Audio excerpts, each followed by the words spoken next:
যেটা তোমার পেশাগত জীবন দীর্ঘ দিন হয়ে গেছে, প্রায় 30 বছরের কাছাকাছি। হতাশা এসছে? অফকোর্স এসছে। ভালোবেসে যদি ফিরে আসো কোনোদিন। আমি এমনও ছবি করেছি যে ছবি শুক্রবার রিলিজ হয়েছে, শনিবার হাফ টাইমে চলে গেছে, হল থেকে চলে গেছে, এরকম ছবিও করেছি। But I am proud of those films because বাড়িতে কারেন্ট কেটে দিয়ে গেছে, সিএসসি থেকে ইয়ে ছিল না। সো আমাদের বাড়িতে ক্যান্ডেল লাইট ডিনার শিখিয়েছে আমার মা সেই সময়। পাশে বাড়িতে খাবার আসতো, সেই খাবার আমি, আমার দিদি, আমার বাবা মা দুবেলা ভাগ করে খেয়েছি। টলিউডের উপর অভিমান আছে? অভিমান থাকবে না কেন? লাস্ট ডেফিনেটলি কয়েক বছর I have seen very good Times. মানুষ আমার ভালোবেসেছে, আমার পছন্দ করেছে, আমার কাজ সবকিছু করেছে। কিন্তু একটা সময় ছিল এখানে মানুষ আমার কাজ পছন্দ করতো না। এই ছবিতে মুম্বাদার যে লুকটা আমরা দেখেছি, এবং সেটাতে সবাই ভীষণ সারপ্রাইজ যে মুম্বাদাকে এত সুন্দর লাগছে, ইয়াং লাগছে আরো। ইটস আ বিউটিফুল ফিল্ম আমার মনে হয়। মানে কারোর ভালো লাগতে পারে, কারোর খারাপ লাগতে পারে, কিন্তু এইটুকুনি শিওর যে লাস্ট 10 মিনিট ছবিটা দেখার পর সে যদি ইমোশনাল মানুষ নাও হয়, তার চোখ তো ভিজবে এবং একটা মুখে হাসি থাকবে। ওই দিনটার কথা আমি কখনো বলতে পারবো না। ডিভোর্স। কিন্তু এই গল্পটা আমার, তোমার, যারা দেখছে তাদের সবার গল্প। কোথাও না কোথাও সবাই একটা গিয়ে মিল যদি নাও পায়, তারা তাদের চোখের সামনে এই গল্পগুলো দেখেছে বলে আমার ধারণা। প্রযোজক অভিনেতা যিশু সেনগুপ্ত রয়েছে, আমরা কথা বলবো অভিমান নিয়ে। অভিমান মুক্তির আর হাতে গোনা প্রায় কয়েকটা দিনই বাকি আছে। যিশুদা, এই সময় প্রযোজক হিসেবে কি ফিলিংস চলে? এটা ভাষায় প্রকাশ করা যাবে না, কারণ যে অবস্থা আমি আর সৌরভ রয়েছি এখন, কারণ আমার মনে হয় প্রোডাকশনটা একটা আলাদা আর্ট, যেটা আমি জানতাম, সৌরভও জানে, বুঝি। কিন্তু ফিল্ম প্রডিউস করার পর এই যে মার্কেটিং হয়, এই যে তোমায় বসে ইন্টারভিউ দিচ্ছি, বা তোমার আরো অনেক এক্সপেক্ট থাকে রিলিজের আগে, কটা শো পাবো, কি হবে, প্রমোশন কি কি করতে হয়, কিভাবে করতে হয়। এতদিন তো প্রডিউসারের তরফ থেকে বলে গেছে, আমাদের থেকে ডেট নিয়েছে, আমরা গেছি, দাঁড়িয়েছি, প্রমোশন হয়েছে, ট্রেলার লঞ্চ হয়েছে, সং লঞ্চ হয়েছে, যেখানে প্রত্যেকটাতেই মাথা লাগাতে হচ্ছে। So it's a different ball game, শিখছি, but yes, keeping our finger crossed যে hopefully, কারণ ছবিটা যেভাবে বানিয়েছি আমরা, আমাদের পুরো কি বলবো, মন প্রাণ দিয়ে বানিয়েছি এবং ভেতর থেকে বানিয়েছি, এবং মনে হচ্ছে ভালো হয়েছে। যেটুকুনি দেখেছি, প্রিভিউ করেছি, ছবিটা ভালো দাঁড়িয়েছে বলে মনে হয়। এবার তো দর্শকের ওপর। এই যে তুমি যেটা বলছিলে যে হল পাওয়া, কতগুলো হল পেলাম, সেই নিয়ে একটা বরাবরের সমস্যা আমরা ইন্ডাস্ট্রিতে শুনে থাকি। কিন্তু এখন আমি জানি না হয়তো কতটা পরিবর্তন হতে চলেছে বা হবে, সেটা সম্প্রতি সময় দিন এগোলে আমরা বুঝতে পারবো। কতটা ফিল করতে পারছো যে একটু হয়তো সমস্যাটা কমতে পারে? ছবি রিলিজ না হলে তো বলতে পারবো না। না, হল পাওয়ার ক্ষেত্রে এর আগে কোনোদিন পড়িনি, তো আমার কাছে কোনো এক্সাম্পল নেই যে এতগুলো হল পেলে এটা হয়। এবার আমাদের সিনিয়ররা যা যা বলছে সেই হিসেবে করছি। তো এখন অব্দি কোনো সমস্যা তো হয়নি, দেখা যাক, এবার রিলিজের পর বুঝতে পারবো। তুমি যেটা বললে যে ছবিটা দেখে মনে হচ্ছে যে তোমার ভিশন অনুযায়ী, এবং তুমি দীর্ঘদিন কাজ করছো, তোমার নিজস্ব একটা দৃষ্টিভঙ্গি রয়েছে। এই গল্পটা বাছাইয়ের ক্ষেত্রে একটু বলো, যে যেহেতু প্রথম প্রযোজনা এবং স্টার কাস্ট ভর্তি একটা সিনেমা, মানে এনসেম্বল কাস্ট রয়েছে। এই এই গল্পটা আমার গল্প, এবং গল্পটা বহু বছর আগে ঋতুদার সাথে আলোচনা করেছিলাম, যখন আবহমানের শুটিং চলছিল আমাদের আউটডোর কালিম্পংয়ে, এবং ঋতুদার গল্পটা খুব ভালো লাগে, এবং বলেছিল সেই সময় যে তুই রেখে দে, তুই যেদিনকে ডিরেক্ট করবি সেদিনকে এই ছবিটা করিস। কিন্তু ডিরেকশনে তো এখনো আসেনি, কবে আসবো জানি না, কিন্তু ইচ্ছে আছে ডিরেকশনে যাওয়ার। কিন্তু যখন আমরা আলোচনা করছিলাম ছবি নিয়ে, কয়েকটা গল্প নিয়ে কথা চলছিল, তো এই গল্পটা সবারই পছন্দ হয়। So it depends. আমার মনে হয় it's film, of course it's a directors medium, but at the end of the day যেরকম মাথায় ডিরেক্টর থাকে, বাকি টিমও থাকে। I think it's a team work. তো সবার, যারা যারা এই পুরো প্রসেসটার মধ্যে ছিল, কোন গল্প করা হবে না হবে, সবাই মিলেই ডিসাইড করে যে এই গল্পটা বেটার। তো সেই কারণে আমরা এই ছবিটা নিয়ে গেলাম। পরিচালনা করলে না কেন? তুমি যেটা বললে যে ঋত্বিক বলেছিল। I am ready but not right now, দেখি আমি ভবিষ্যতে definitely I will get into it. ID কে বেছে নেওয়ার কারণ? আইডি একটা গল্প নিয়ে আমাদের সাথে আলোচনা হচ্ছিল, তো যখন যখন আইডিকে এই গল্পটা বলি, আইডি এই গল্পটা কেমন লাগছে, তো দেন এই ঘরেই ইনফ্যাক্ট আমরা কথা বলছিলাম, এটা আমাদের অফিস এবং এখানেই কথা হচ্ছিল এবং উই ডিসাইডেড কিভাবে হলো, no one knows, it just happened, সবকিছুই এমন ভাবে হলো, we decided and we called people up, তারাও রাজি হলো, মানে সব থেকে বড় রাজি। আমরা ভাবছিলাম প্রথমে এত বড় করবো না, তখন ছোট ছোট ভাবছিলাম। তারপর সৌরভ বললো যে প্রসেনজিৎ চ্যাটার্জি হলে কেমন হয় না, তুই পাগল হয়েছিস বুম্বাদা, এটা হবে কখনো? আরে বলে দেখতে কি হয়, ম্যাক্সিমাম না বলবে, তারপরে তো কিছু নাই। তো বুম্বাদার সাথে কথা, বুম্বাদা গল্পটা শুনলো, স্ক্রিপ্ট শুনলো, he took some time and then he said yes. নি বাবা, বুম্বাদা হ্যাঁ বলে দিয়েছে, আচ্ছা তারপর কি করবো? তারপর শুভর সাথে আগেই কথা চলছিল, শুভরও স্ক্রিপ্ট গল্প শুনলো প্রথমে, তারপর স্ক্রিপ্ট শুনলো। শুভর সাথে আইডি আগে কাজ করেছে, আইডির সাথে কথা চলছিল, তারপর শুভ হ্যাঁ বলে দিল। একটু বাড়াবাড়ি হয়ে যাচ্ছে এবার, প্রথম প্রযোজনা এবং তারপরে প্রসেনজিৎ চট্টোপাধ্যায়, এদিকে শুভশ্রী, এদিকে আমি, তো সব মিলে তোমার একটা বড় হয়ে যাচ্ছে পুরো ব্যাপারটা। তো সেটা করতে করতে এলাম, যা হবে দেখা যাবে বলে মাঠে নেমে পড়লাম এবং আলটিমেটলি উই আর হিয়ার। আজকে আমি তোমার ইন্টারভিউ দিচ্ছি 19শে জুন আমরা বড় পর্দায় ছবিটা দেখবো এবং অনেকদিন পরে একটা খুব সুন্দর রিলেশনশিপ বেসড একটা গান আছে, এমন একটা ছবি আসছে, মানে 7-7খানা গান রয়েছে ছবিতে এবং ইটস এ বিউটিফুল ফিল্ম আমার মনে হয়। মানে কারোর ভালো লাগতে পারে, কারোর খারাপ লাগতে পারে, কিন্তু এইটুকু নিশ্চয় যে লাস্ট 10 মিনিট ছবিটা দেখার পর সে যদি ইমোশনাল মানুষ নাও হয়, তার চোখ তো ভিজবে এবং একটা মুখে হাসি থাকবে, এইটুকুনি গ্যারেন্টি, মানে আমার এটা আমার গ্যারেন্টি। সো সেই জায়গা থেকে আমার মনে হয় ছবিটা যদি ওইটুকুনি অ্যাচিভ করতে পারি, লাস্ট 10 মিনিট যদি অ্যাচিভ করতে পারি ছবিটার, I think we are through. যেটা আমাদের এই গল্পটা বলার জন্য যে লক্ষ্যটা ছিল, সেটা মনে হয় পূরণ হবে। তোমার আগে যে প্রোডাকশন হাউস ছিল, বা আমি জানি না তুমি এখনো তার সঙ্গে যুক্ত কিনা, যে তোমার বাবার নামে এবং না আমার নামই, আমার নাম যিশু উজ্জ্বল সেনগুপ্ত। হ্যাঁ, ওটা আমার নামই, বাবার নামটা আছে মাঝখানে, বাট বাবার নাম মানে শুধু বাবার নাম, মানে এটা আমার নাম, মানে যিশু উজ্জ্বল সেনগুপ্ত প্রোডাকশন। স্যার তুমি কি তার সঙ্গে যুক্ত? না, এখন ওই কোম্পানিটা বন্ধ হয়ে গেছে। আর সেই জন্যই কি ভাইসো সিরিয়াস খোলা? না, এটা একদমই সৌরভের ইচ্ছে ছিল একটা কোম্পানি খোলার, প্রোডাকশন হাউস খোলার।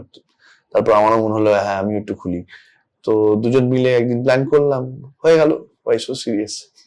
কে বেশি সিরিয়াস থাকো? সেভিংস? আমার দুজনের মধ্যে কেউই নেই, উই আর প্রবলেম ওখানেই। আমি আর সৌরভ দুজনেই ক্রিয়েটিভ এর জায়গায় বেশি আছি বলে বিজনেসটা এখনো অব্দি বুঝে উঠতে পারিনি।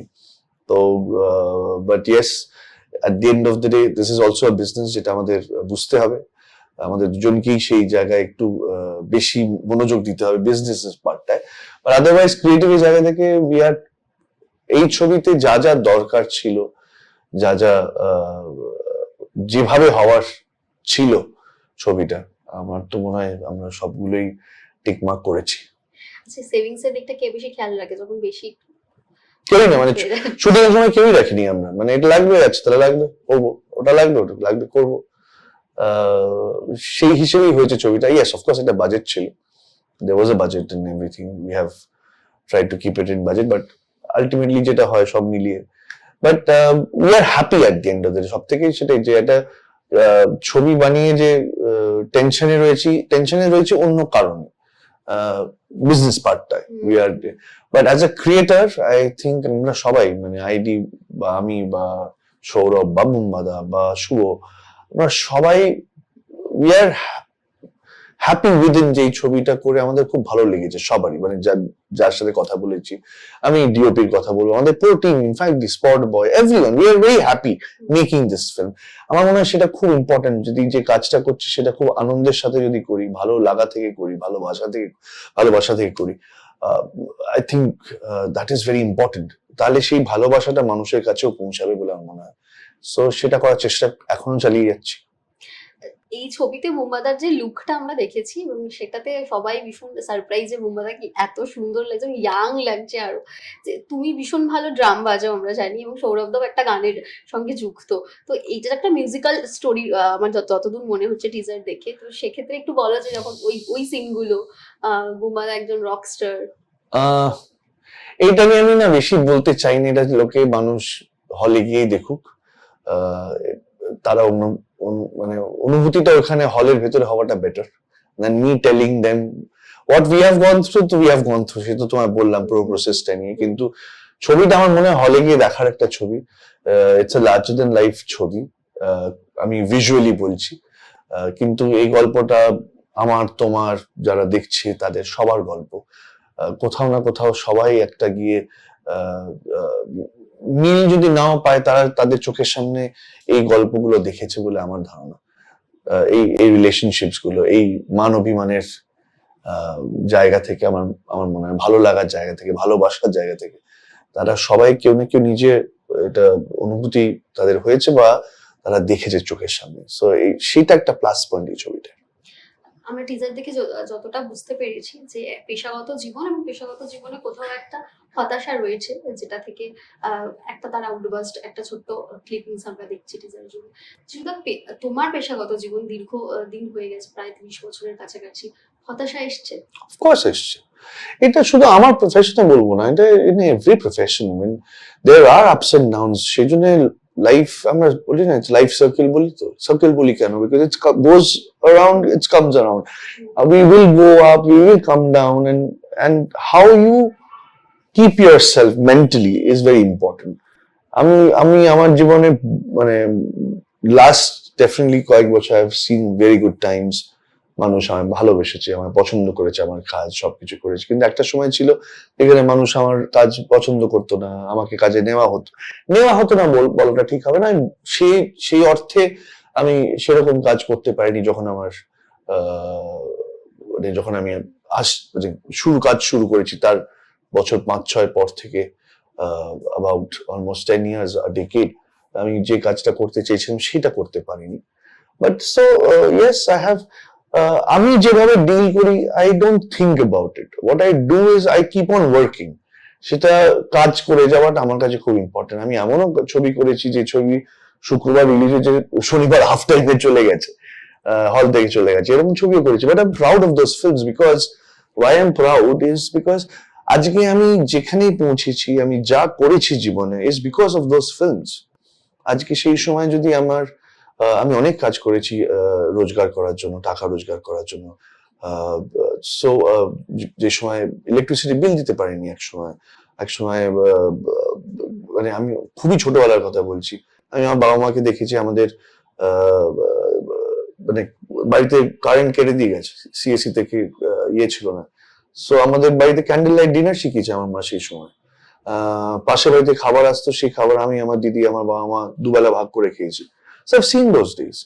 সো ওর থেকে খারাপ দিন আর কি আসবে? যখনই কিছু হয়, এইটা একটা মাথায় আসে। সেকেন্ডলি আমার মাথায় আসে যে অ্যাটলিস্ট আমার একটা মাথার উপর ছাদ আছে, আমার খাবার রয়েছে টেবিলে।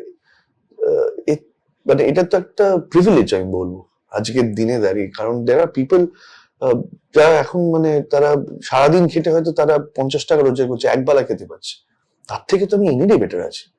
So if my struggle is nothing compare to their struggle and they are happy, তাহলে আমি where am I, what am I doing in life? Keep on working, just positive থাকাটা খুব জরুরি। আনন্দে থাকাটা, নিজের আনন্দে, ভেতরের আনন্দটা রাখা উচিত বলে আমার মনে হয়। That's how I have kept so many years. শুধু এই যে প্রত্যেকটা অধ্যায়ের কথা, মানে এটা তো জীবনের এক একটা অধ্যায় পার করে আসা, এবং একটা ছোট রোল থেকে শুরু করে হুম। হিরো হয়ে ওঠা, সেটা দক্ষিণী ছবি হোক, হিন্দি ছবি হোক, বাংলা হোক, সবকিছুতে এক একটা করে স্টেপ এগিয়ে আসে এবং প্রত্যেকটা ক্ষেত্রে একটা করে অভিজ্ঞতা সঞ্চয় করে এগিয়ে যাচ্ছ। এই এতগুলো বছরের জার্নি তোমায় কি কি শিখিয়ে দিয়ে গেছে? এই রে, তো একটা ইন্টারভিউ তো হবে না, তোমার মোটামুটি দিন তিনেক লাগবে পুরো সব যদি আমি এক্সপিরিয়েন্স বলতে যাই। But then again, one thing which I've learned, few things I'll say which I've learned from my parents was very important in my life. একটা হচ্ছে যে একটা আঙুল তোলার আগে যে আমরা একটা আঙুল তুলি, বাকি তিনটা আঙুল নিজের দিকে থাকে, এটা আমি বারবারই বলি, and that is very important for me. আরেকটা হচ্ছে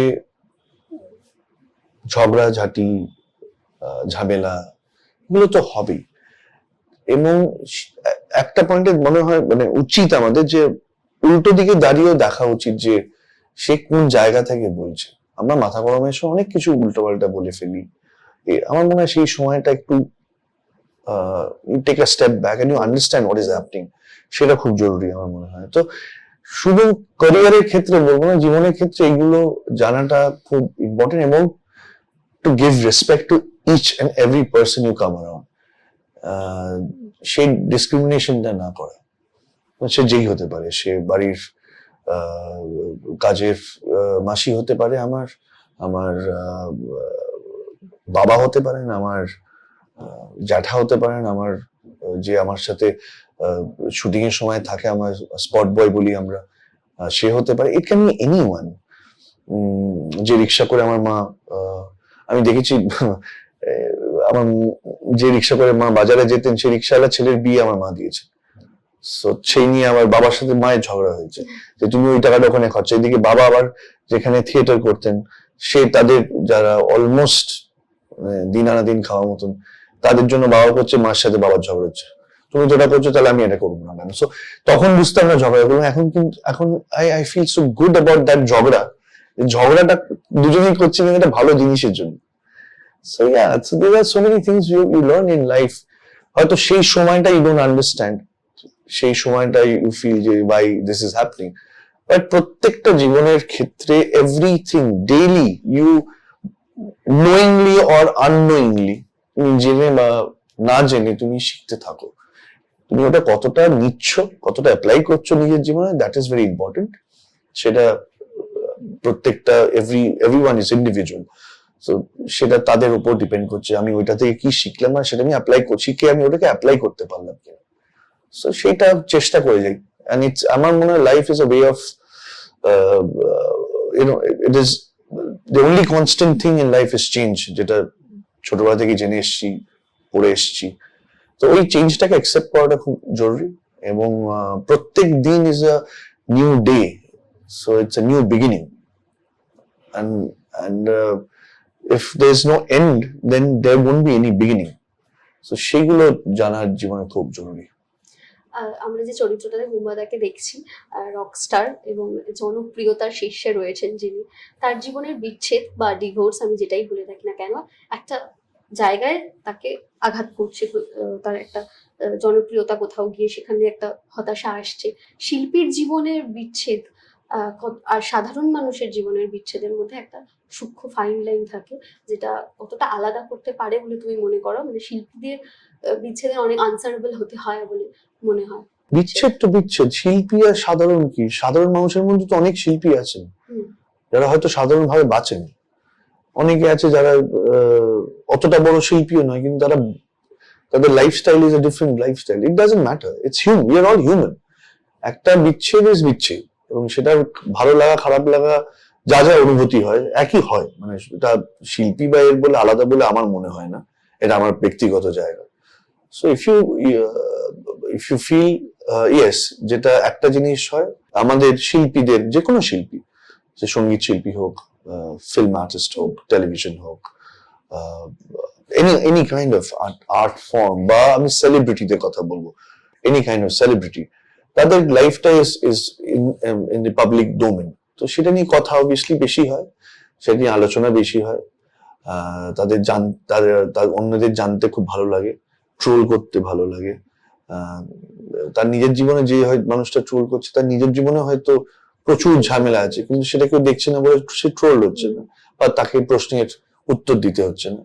আমাদের জায়গায় বিচ্ছেদ বা এরকম কোনো সমস্যা হলে আমাদের প্রশ্ন আসে, উত্তর দেবে কি দেবে না তোমার উপর ডিপেন্ড করছে, এখন সেটা তোমার ব্যক্তিগত জায়গা। সো সেইটুকুনি আমার মনে হয়, otherwise there is no difference between anyone, any human, I would সে।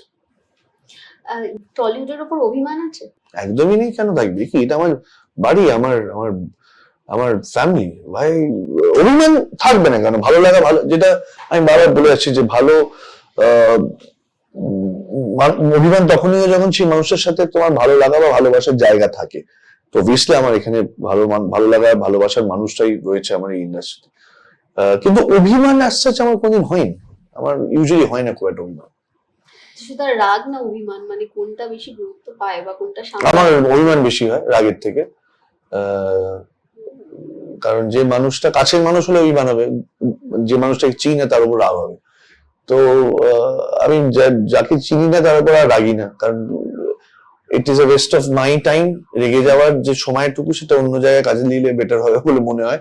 সুতরাং রাগ, এটা শাহরুখ খানের খুব সুন্দর একটা কথা যেটা আমার খুব ভালো লাগে, সেটা বলেছে যে मैं आपके बारे में अच्छा नहीं सोचता हूँ, मैं आपके बारे में बुरा नहीं सोचता हूँ, मैं आपके बारे में सोचता ही नहीं हूँ।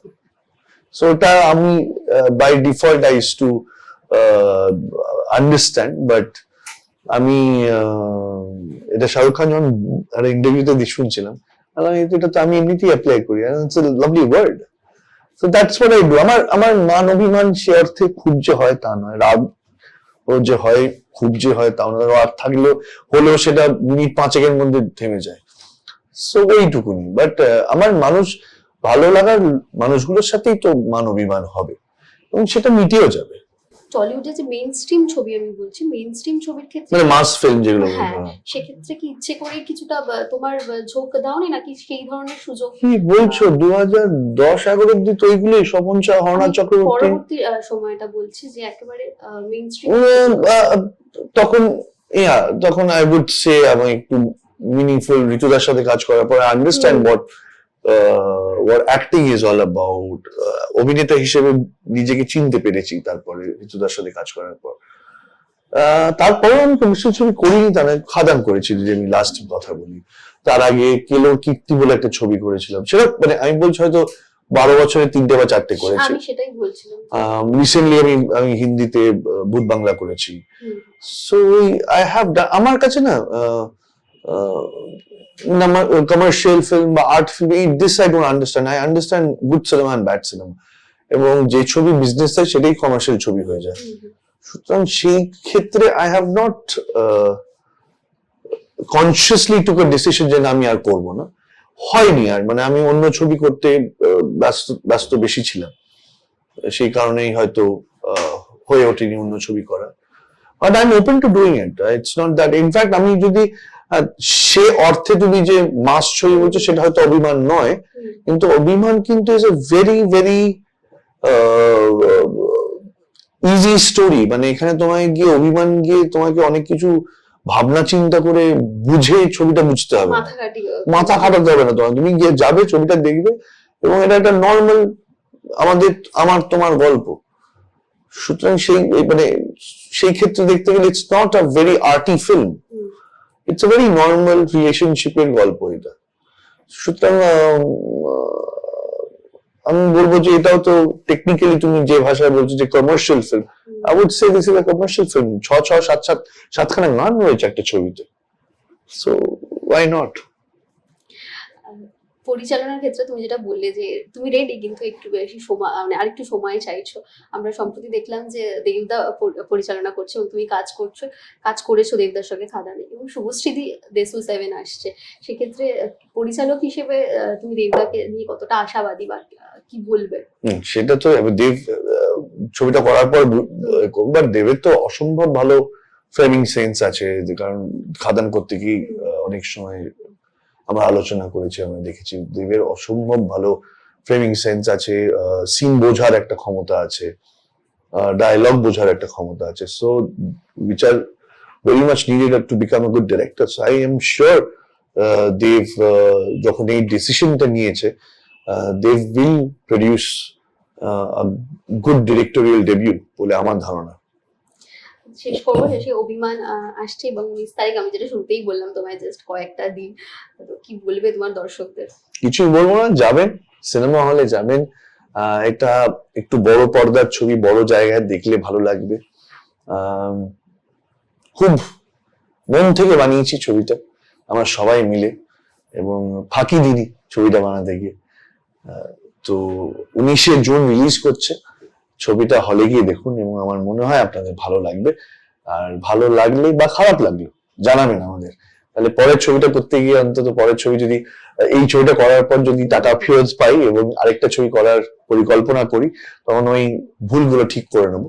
কিন্তু আমার মনে হয় না আপনাদের খুব একটা খারাপ লাগবে। সো প্লিজ যান 19শে জুন ছবিটা গিয়ে দেখুন। আমাদের ছবির নাম হচ্ছে অভিমান। টলিউডের লেটেস্ট আপডেট, গসিপ ও এক্সক্লুসিভ ইন্টারভিউ দেখার জন্য এখনই সাবস্ক্রাইব করুন সিটি সিনেমার ইউটিউব চ্যানেল আর ফলো করুন আমাদের ফেসবুক, ইনস্টাগ্রাম ও হোয়াটসঅ্যাপ চ্যানেল।